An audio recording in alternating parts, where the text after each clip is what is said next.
ये चीज़ें कहीं गलत हाथों में चली गई या गलत तरीके से यूज हुई तो बहुत प्रॉब्लम हो जाएगी। हमारे जो नोट्स थे वो चोरी करे लोगों ने। एक छोटी सी बुक थी, किसी को बोला था कि इसकी फोटोकॉपी लेके आओ, उसने वो फोटोकॉपी एक एक्स्ट्रा करके अपने पास रख ली, मुझे पता चल गया। और उसमें जो धन प्राप्ति के मंत्र थे उसकी अनुष्ठान शुरू कर दिया। फिर उसने धन की साधना शुरू की। मैंने कहा तू धन की साधना कर रहा है, मेरे से मत छुपा, वो ऐसे नहीं करनी पड़ती, उसके पहले उसके लॉक खोलने पड़ते, मैं बताता हूँ। नहीं नहीं बोले, मैं कर ही नहीं रहा, बिल्कुल नहीं कर रहा, बिल्कुल नहीं कर रहा, कैसे भी नहीं कर रहा। अब मैं क्या करूँ। एक दुकान थी इलेक्ट्रिक की मेन रोड पे, वो बिक गई। एक घर था जो पूरे परिवार का था, वो बेच डाला उसने। अपने भाई और बाप की प्रॉपर्टी भी बेच डाली।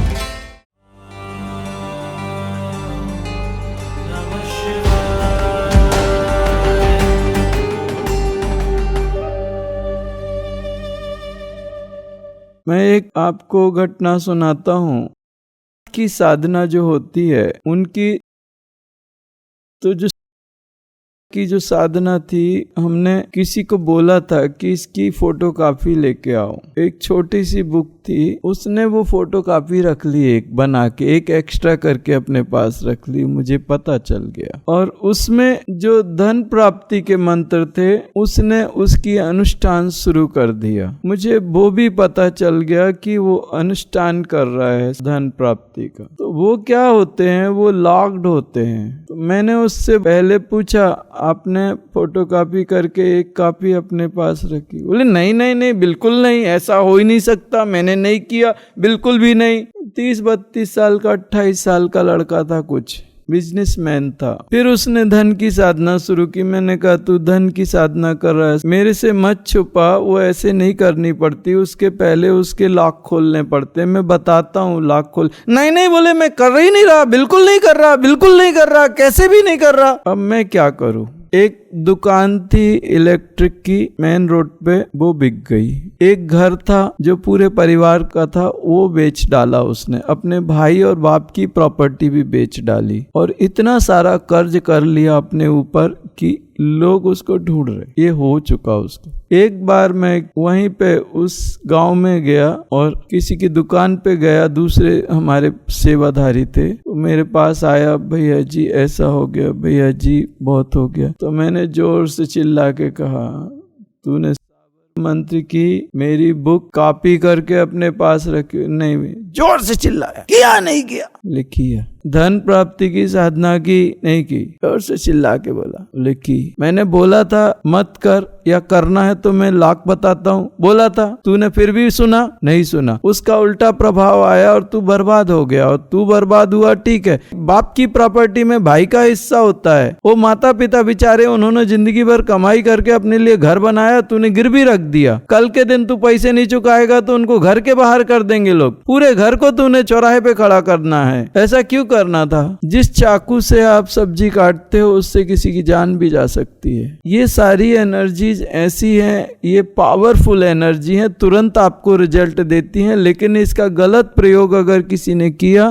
तो इसका एक अनर्थ भी हो सकता है। ये आपके शरीर पे चलती हैं, आपके जीवन पे चलती है। अगर इनको गलत तरीके से चलाया गया तो ये उल्टा विपरीत प्रभाव देती हैं। कोई मर भी सकता है। फालतूगिरी कहीं भी कुछ भी करोगे तो वो जो देवता हैं उसके वो मंत्र फिर बंद हो जाएंगे, ब्लॉक हो जाएंगे, और फिर वो मुझे दिखाते हैं, ये देखो क्या कर रहा है। पूरा ये सीसीटीवी चालू होता है, वो बताते नहीं है, बात नहीं करते, वो दिखाते हैं कि तुम्हारी वीडियो कि तुम कर क्या रहे हो। वो फुटेज मेरे सामने रख देते हैं कि ये किया इसने। मेरी गारंटी पे वो तुम्हारे को सपोर्ट कर रहे हैं कि ये गड़बड़ नहीं करेगा, कोई भी गलती नहीं होगी, इसलिए वो तुम्हें सपोर्ट कर रहे हैं। अगर तुमने गलती की तो वो गारंटी वहीं पे खत्म हो जानी है। एक लात मैंने भी मारनी है और एक लात उनने भी मारनी है, और एक लात वो जरूर मारेगा जो उस नाड़ी का अधिष्ठात्र देवता है, वो भी खींच के मारेगा। जो तांत्रिक लोग होते हैं उनका तंत्र उनके ऊपर उल्टा पड़ता है, तो मुझे मैसेज आते हैं कि मैं ये तंत्र कर रहा था और मेरा तंत्र मुझे उल्टा पड़ गया, आप मेरी हेल्प करोगे क्या?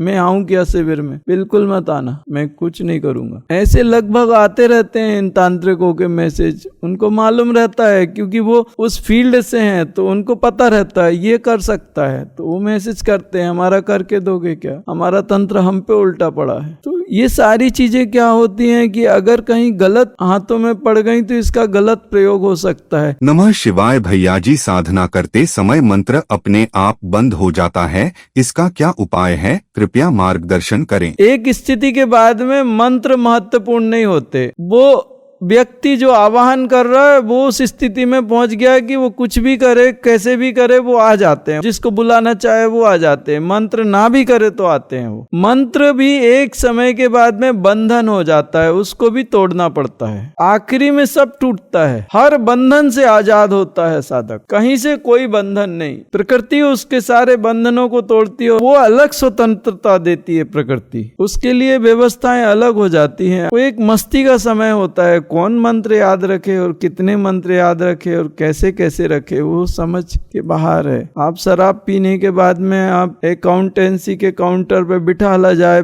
पूरी धुत करके, बिल्कुल आंख ना खुल रही हो, और तुमसे कहे जाए कि लगाओ कैलकुलेटर और करो काउंटिंग, कितने पैसे आए और कितने पैसे गए। तुम कहोगे यार ये क्या लफड़ा है। उस समय पे उसकी हालत वैसे ही होती है। जब एक स्थिति के ऊपर जाता है तो उसके अंदर एक सुरूर होता है, एक नशा होता है। उस नशे में कितना कंट्रोल करता है, कर पाता है, उसके बाद नहीं होता कंट्रोल। कब मंत्र गायब होते हैं, कब मैं गायब होता हूँ, कब कहाँ क्या होता है, बड़ा खतरनाक काम। बजरंगा की साधना में बहुत खतरनाक काम हो गया। 108 माला करता था और वो 108 माला करते करते अब वो काउंटिंग करनी पड़ती माला की, पता चला गायब। और गायब होने के बाद में जब वापस आया तो वो कितनी माला की थी वो सब कुछ हिसाब किताब नहीं। अब फिर अंदाज से पकड़ लो कि थोड़ी ज्यादा हो जाए तो ठीक है, कम नहीं होनी चाहिए, नियम टूटेगा। तो फिर वो पता चला 108 की 118 हो रही। हर दिन का वही लफड़ा, हर बैठक का वही लफड़ा कि माला करते करते गुप्त कितनी हुई कुछ पता नहीं, तू गिनता बैठ कितनी करी मैंने, मेरे को तो होश नहीं। बजरंगा तूने गिनी क्या कितनी हुई? मेरा हिसाब किताब चूक गया, मुझे तो गड़बड़ा गया भाई, हिसाब किताब का जरा कच्चा हूँ। ऐसे कर करके बहुत तकलीफ हो गई कि साला ये तो लफड़े वाला मामला है, कहीं कम ना हो जाए, नहीं तो अनुष्ठान से चूक जाएंगे अपन, बड़ा गड़बड़ वाला मामला हो जाएगा। वैसे कर करके कैसे करके किया उसको, और वो भी समझ गया कि मामला घपले में जा रहा है, हो गया। फिर उसके बाद भगवती की साधना करी। वहां पे बड़ा मुसीबत, भगवती का मंत्र जप कर रहे हैं और बीच में बजरंगा का मंत्र जप चालू। इतनी देर बाद याद आई, अरे बाबा भगवतीचे अनुष्ठान करून राहिलो मी, भगवती का अनुष्ठान कर रहा हूँ, ये बजरंगा कहां से घुस गया बीच में। फिर भगवती की साधना चालू, फिर थोड़ी देर में फिर बजरंगा। आदत तो बजरंगा की थी ना, पूरे मंत्र बजरंगा की, बहुत देर तक बजरंगा चलता रहा भगवती के बीच में। ये अनुष्ठान तो भगवती का कर रहे, क्या करें। तो ये सब चलता रहता है, क्या करेंगे। अभी भी वही हाल है, सब मंत्र एक जैसे हैं, इधर का अक्षर उधर, उधर के अक्षर उधर, उधर के अक्षर उधर। आपको जो मंत्र बताए ऐसे 300-400 मंत्र हैं, जैसे धमनी के बताए 400, 500, 800, 1000 मंत्र होंगे, लंबे लंबे, छोटे छोटे, इधर के उधर, उधर का अक्षर इधर, इधर का अक्षर उधर, बहुत यही है। तो पता चला एक मंत्र करते करते वो दूसरा मंत्र घुस गया। इससे अच्छा एक ही व्यवस्था है कि उसके अधिष्ठात्र देवता को बुलाओ, बाबा आ और करके दे, सीधा सा। वो भी मानते हैं कि जान दो, इसके साथ बात करना ही फालतूगिरी है, चुपचाप करके और निकल लो अपन। वो देवता भी क्या है, वो ये नहीं कहते कि तू मंत्री कर, ठीक है करके देता हूँ, हो गया काम, लफड़ा खत्म। आप जब साधना में इतने रम जाते हो कि उसी में आप पूरे डूब जाते हो, तब उस समय फिर आप में उनमें एक समरसता आ जाती है, फॉर्मेलिटी खत्म हो जाती है। फॉर्मेलिटी थोड़े दिन तक चल सकती है, लेकिन जब आपको 24 घंटे उनके साथ में रहना है, काम करना है, सब उनके साथ ही है, तो फिर आप कितनी समय फॉर्मेलिटी करोगे। ए गुल्लू यार ये तो करके दे भाई, हाँ बल्लू आता हूं। मामला बिल्कुल ऐसा हो जाता है जैसे दोस्तों यारों का जैसा हो गया। वो भेद खत्म हो जाता है। तो ये सारी चीजें थोड़े समय तक है, इनमें बहुत सारी चीजें मैं जानता हूँ कि जब मैं मंत्रोच्चारण करता हूँ तो कभी कभी गहरे में चला जाता हूँ और वो मंत्रोच्चारण कुछ के कुछ होते हैं या नहीं होते या भूल जाता हूँ। और ये सिर्फ मेरी कोई समस्या नहीं है, होता ही है, सबके साथ होता है। आप भी जब गहरे में चले जाओगे आपको मंत्र याद नहीं रहेंगे, लेकिन जब आप गहरे में चले जाओगे तब आपको मंत्र करने की जरूरत भी नहीं है, वो मंत्र अपने आप रिपीट होंगे आपके अंदर, वो एनर्जी अपने आप चलेगी और बेहतर तरीके से चलेगी। नमः शिवाय भैया जी, क्या लेवल 2 करने के बाद साधक दूसरे लोगों को हीलिंग कर सकते हैं? कृपया मार्गदर्शन करें। एक औरत को मायके पक्ष के पितृ लगते हैं और ससुराल पक्ष के पितृ लगते हैं। तो उसके साथ में जो पितृ होंगे, मान लो उनके घर में कोई फोटो बोटू लगा के अगरबत्ती लगाता होगा, उसके साथ होंगे और तुम उसका आर्टरी ठीक करने जाओगे, वो तुम्हारे हार्ट को ही दबा देगा। आप लेवल 2 में हो, अभी आपको मेरे को शक्तियां देनी है। मोस्टली 3 तक थोड़ी थोड़ी बढ़ाऊंगा, 4 या 5 तक पहुंचते पहुंचते तुम्हारे सामने कोई आ जाए फिर डरने की जरूरत नहीं। तुम्हारे को इतना सेट कर दूंगा कि 4-5 के बाद में कोई तुम्हें देखेगा तो दूर से निकलेगा, कोई एंटिटी या एंसिस्टर देखेगा तो वो थोड़ी दूर से निकलेगा, वो तुम्हें उंगली करने की हिम्मत नहीं करेगा। मुझे थोड़ा समय दो, अभी तुम खुद सुरक्षित नहीं हो, मैं तुम्हें कैसे कह दूं कि करो। पता चला तुम दूसरे की मदद करने गए और तुम्हें मदद की जरूरत पड़ गई, ऐसा काम ही क्यों करना हमने। नमः शिवाय भैया जी, साधना करने का सही समय क्या है? कृपया मार्गदर्शन करें। मोस्टली क्या करिए, सुबह अगर ब्रह्म मुहूर्त में अगर आप उठते हो तो फ्रेश होके शांति से बैठ जाओ, ब्रह्म मुहूर्त का समय बहुत अच्छा होता है। दूसरा, अगर आप फ्री रहते हो दिन में तो संध्या होती है, ब्रह्म मुहूर्त जा रहा होता है और प्रातः काल आ रहा होता है, सूर्योदय का समय। तो जब ब्रह्म मुहूर्त जा रहा होता है मतलब 3:30 3:40 के बाद ब्रह्म मुहूर्त स्टार्ट होता है, उसके बाद में जब तक सूर्योदय होता है वो ब्रह्म मुहूर्त कहलाता है। तो उस समय जो सारे योगी लोग बैठते हैं साधना के लिए और वो अपनी एनर्जी फ्लो करते हैं, उस समय यूनिवर्स में एक डिवाइन एनर्जी रहती है, वो सबसे बेटर है। दूसरा समय क्या, संध्या बोलते हैं, एक काल जा रहा है दूसरा काल आ रहा है, ब्रह्म मुहूर्त में काल नहीं लगता, वो काल से परे है। संध्या का समय क्या होता है, जैसे रात्रि जा रही है और सुबह प्रातः आ रहा है, तो सूर्योदय के अभी दिन में दोपहर को 12-12 बजे 11:40 से बाद में आप वो जो संध्या है, प्रातः काल जा रहा है और दोपहर काल आ रहा है, मध्याह्न काल आ रहा है, तो वो संधि रहती है। ऐसी संधि एक दूसरे से जुड़ते हैं, हमेशा जहाँ जोड़ होता है वहाँ कमजोरी आती है, रस्सी वहीं से टूटती है जहां गठान होती है। जो संधि होती है उसको बल चाहिए होता है। आप देखो जब बहुत ज्यादा गर्मी होती है उसके बाद में बारिश होती है, जहां गर्मी और बारिश एक साथ चलती है वहां पे क्या होता है, आपको बीमारियां बहुत आती है। तो संधि काल में क्या होता है कि एक विघ्न आते हैं, प्रॉब्लम्स आती है। तो मोस्टली जहां पे वीकनेस है वहां पे हम लोग साधना करते हैं। तो वो जो संधि काल है, सुबह जब सूर्योदय होता है तब, दोपहर को 11:15 से 12:15 और शाम को जो सूर्यास्त होता है, अभी कुछ हमारे ख्याल से 6:40 पे होता है कुछ, तो 6:30 से 7:30 तक उस समय आप साधना कर सकते हो। आप 11 बजे तक रात तक साधना कर सकते हो। उसके बाद 3:30 या 3:40 AM सुबह ब्रह्म मुहूर्त में फिर से साधना कर सकते हो। 11 बजे के बाद में 3 बजे तक आपकी साधना निषेध है। नमः शिवाय भैया जी, क्या काले कपड़े पहनने से साधना में कोई विघ्न आ सकता है? कृपया मार्गदर्शन करें। कोई भी एनर्जी को वो बहुत तेजी से अट्रैक्ट करते हैं, या तो पॉजिटिव को भी अट्रैक्ट करेंगे और नेगेटिव को भी अट्रैक्ट करेंगे। इसलिए आप कभी शमशान में काले कपड़े पहन के नहीं, सफेद कपड़े पहन के जाते हैं लोग, क्योंकि वहाँ नेगेटिव एनर्जी बहुत रहती है। अगर काले कपड़े पहन के गए तो वो घर बना लेंगे शरीर में। ये बहुत पॉजिटिव भी है, लेकिन इस समय क्या डिस्ट्रक्शन का सेशन चलता है ना, तो सबके अंदर से नेगेटिव एनर्जी निकलती है। ऐसे तो मैं उसको सब सेट करता हूँ, लेकिन मुझे विशेष रूप से आपको ध्यान रखना पड़ता है कि भीतर ना जाए। नमः शिवाय भैया जी, क्या ऐसी कोई व्यवस्थाएं हैं जो हमारी साधना के बाद भी हमें तकलीफ दे सकती हैं? कृपया मार्गदर्शन करें। भौतिक रूप से ठीक नहीं है और हम उसको एनर्जी के रूप में चेंज करें तो वो बिल्कुल वैसा होगा जैसे हम अपना हाथ इलेक्ट्रिक बोर्ड में डालें और उसके बाद कहें हीलिंग हीलिंग हीलिंग, बिल्कुल वैसी बात है। कोई चीज हमारे घर में प्रकृति के विपरीत है और जब वो विपरीत असर देगी तब हम वास्तु की साधना करने बैठे, तो ये समय बर्बाद करना है। आप में से कुछ लोगों के घर में ऐसा ही है और वो मेजर प्रॉब्लम्स है।